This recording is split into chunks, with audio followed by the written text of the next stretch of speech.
Welcome back to our conversation with the chairman of the Massachusetts Democratic Party, Steve Kerrigan. And Steve, I'm sorry about all these policy questions, but all right. In theory, that's what the party is about, right?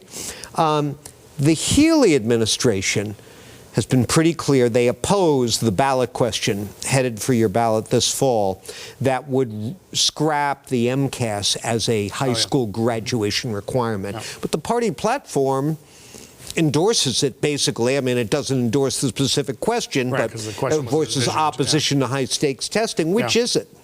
Well, look, I wasn't chair of the party when the platform was passed. I'm a strong Democrat, and as you know, I ran the national convention back in 2012, and we also approved a platform. Platforms are a set of guiding principles that not every member of the party is required. We don't have a litmus test that you have to adhere to every piece of it without fail. It is a list of guiding principles that tell us who we are from an ideal perspective about the party. And so, look, the governor's going to have different positions on aspects of the party, the platform, and so are members of the legislature, and so are rank-and-file Democrats. And that doesn't mean that they can't be an effective and successful leader in the party.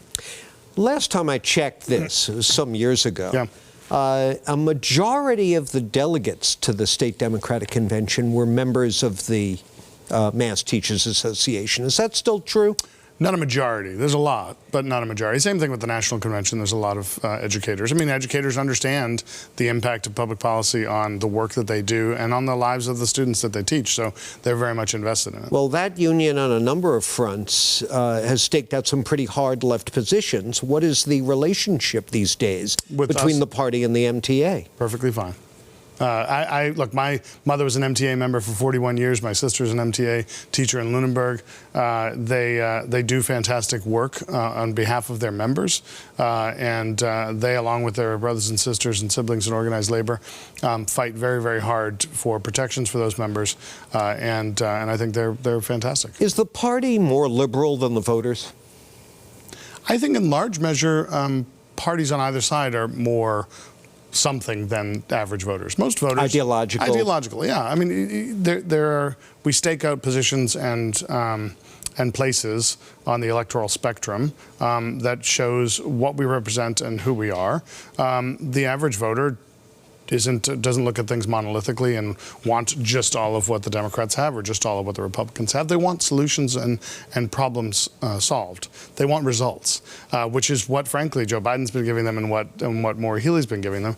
And I think you're going to continue to see that. And that's why Democrats are going to have a successful fall, because they've shown, regardless of who is in charge in Washington in the House and the Senate, that President Biden has gotten things done for people. And so it's not about Democrat or Republican. It's about what's best for the United States of America. And this is a president who has done more on jobs and the economy than any president since FDR, more on infrastructure than anyone since Dwight Eisenhower, more on judges since JFK, more on health care since LBJ, who passed Medicare and Medicaid. So people look at the results that Joe Biden is delivering, and that's why they're going to show up. They're not looking at necessarily the intricacies of a party platform. Well, they're looking at what the leadership is able to get done. Well, if all that's true about President Biden, how do you account for what the polls suggest is an erosion of some of his traditional Democratic base? Yeah, look, well, first of all, every time polls since 2017 have said Democrats are going to lose, one thing happened. Voters voted.